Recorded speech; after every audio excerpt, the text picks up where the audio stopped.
Hey, what's up guys? Welcome back to Average at Best. My name is Josh. And I'm Rob, and today we're talking about Player of the Year for the 2022 PBA season. Really, we're going to highlight mainly why Belmo has pretty much locked this up. You know, he's got the 2022 Player of the Year award almost in the bag. Yeah. And what this means for his legacy as a bowler. We both are kind of in a unanimous decision that I'm pretty sure that Belmo's locked this up. We'll go over a couple of the things that are the reasons why we think so. One of them is basically, so he won 5 titles this year in the 2022. He won most of all players by far. Yes, most of all players. He won the Kokomo Open. He won the Lubbock Open. He won the Scorpion. He won the PBA Tour Finals, and he won the Players Championship back in February. To kick off the year, yeah. Yeah, to kick off the year. So, all in all, those 5 events netted him $200,000 for all. That's just his first place finishes alone.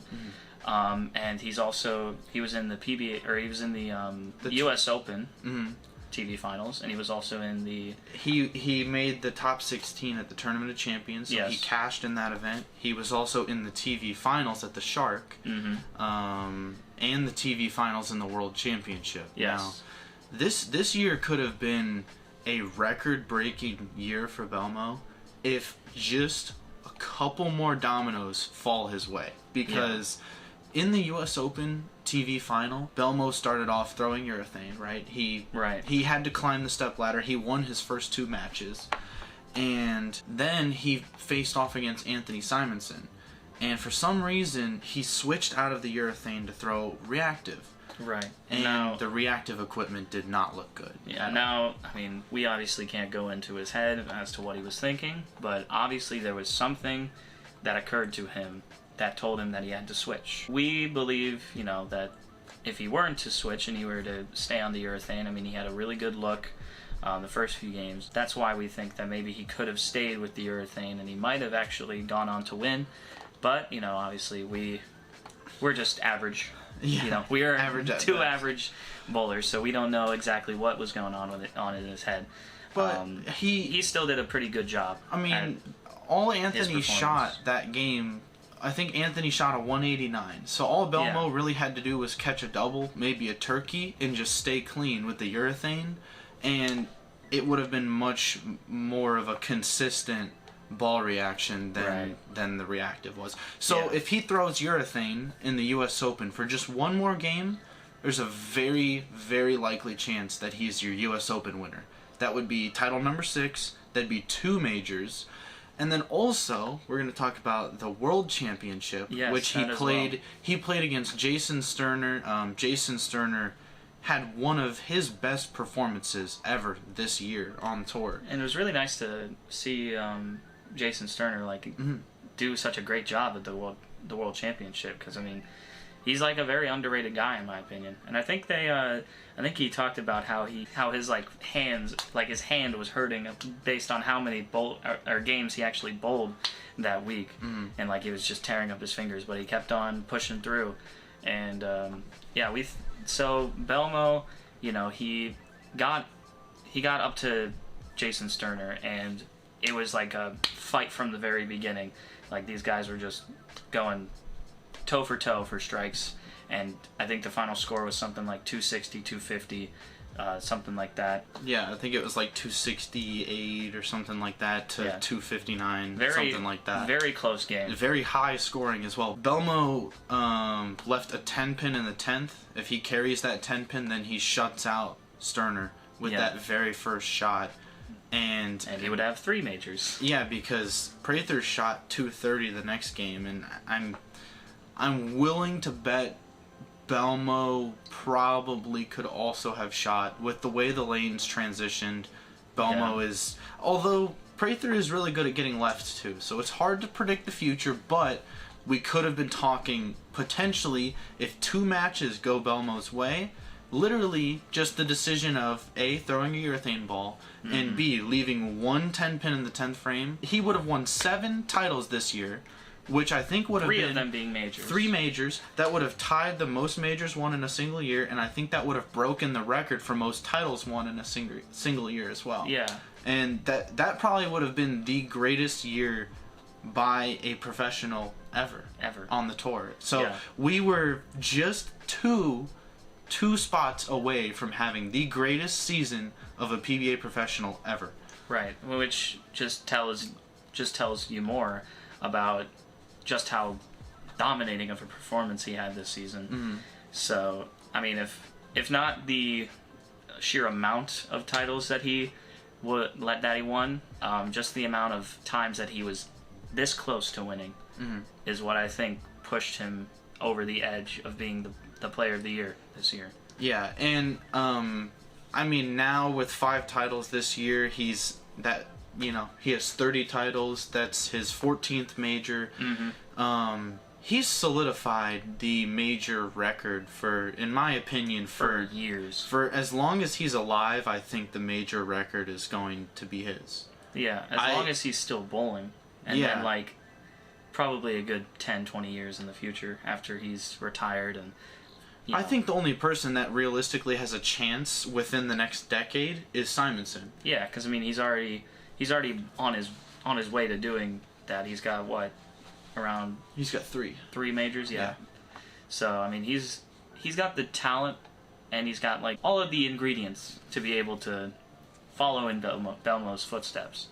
But I mean, if he keeps on doing performances like this every year, we might be talking about his 20th major here in a couple of years. Yeah, if Belmo gets to 20 majors, that might be an unbreakable record for years to go down. But you would probably need something huge to change, because I mean, whenever he came, like, he was the first real mainstream two-hander, and he was just boom, boom, boom, beating people left and right and getting all these majors and getting all this attention. So I feel like we probably need something big to happen, like somebody just come in and just start wiping the floor with people before that even gets broken again. Somebody that is almost more dominant than Belmo, but it's hard to even fathom because you think about somebody like Walter Ray or Pete Weber, who have the 10 majors and are up there. Like Walter Ray's won the most titles as well. Yeah. And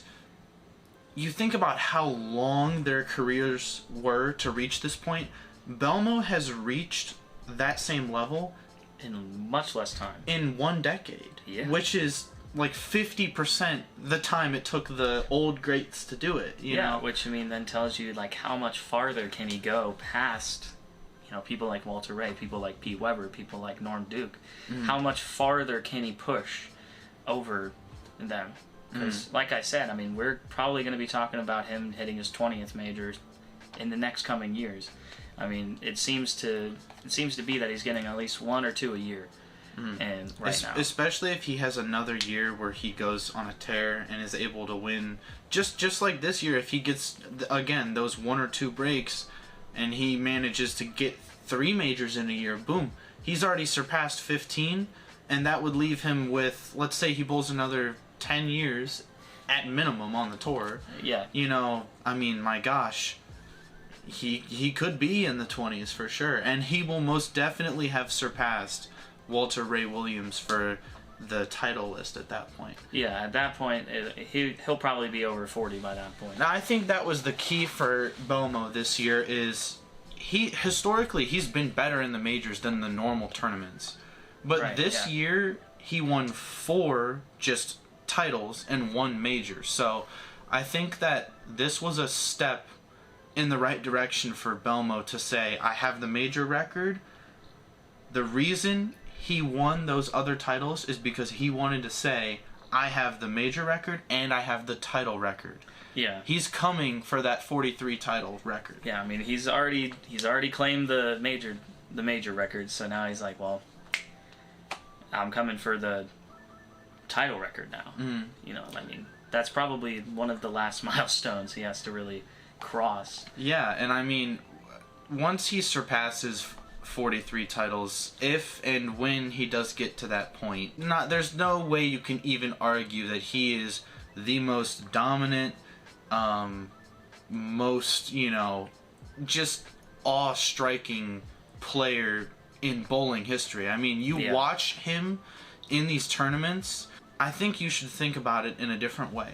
Think about Tom Brady and Tiger Woods and all these other players, and just appreciate that you are watching somebody do something historic.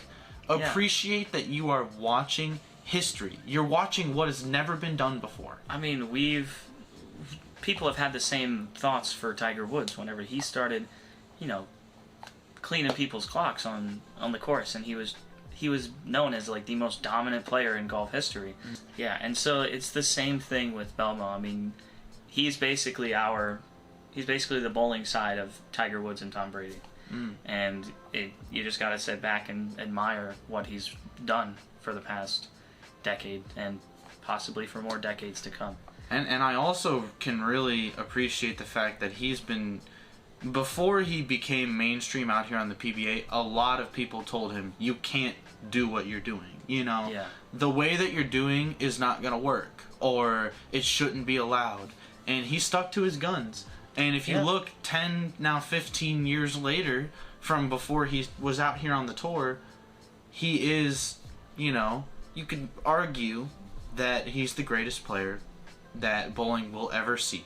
You could make an argument for that, even right now, even before he catches Walter Ray in the title list. So that's about all we have for you guys today. I know this video and the last video went on a lot longer than we intended to, but we just gotta cover as much as we can. Well, and the thing is, we got a lot to cover. When you're talking about Belmo, there's so much history, there's so much of his legacy to talk about. It is hard just to not go on and on about what he's been able to accomplish, right? Yeah, so, exactly. He's known as the greatest bowler of all time. He's known as the greatest bowler in the world. There's just a lot to talk about one man, so yeah. But thank you all for watching. We appreciate every single person who watches the videos and likes and subscribes. We appreciate every single one of you guys. We're on the road now to 2K, so please hit that subscribe button down below. But yeah, that's all we have. So thank you for watching. Peace out.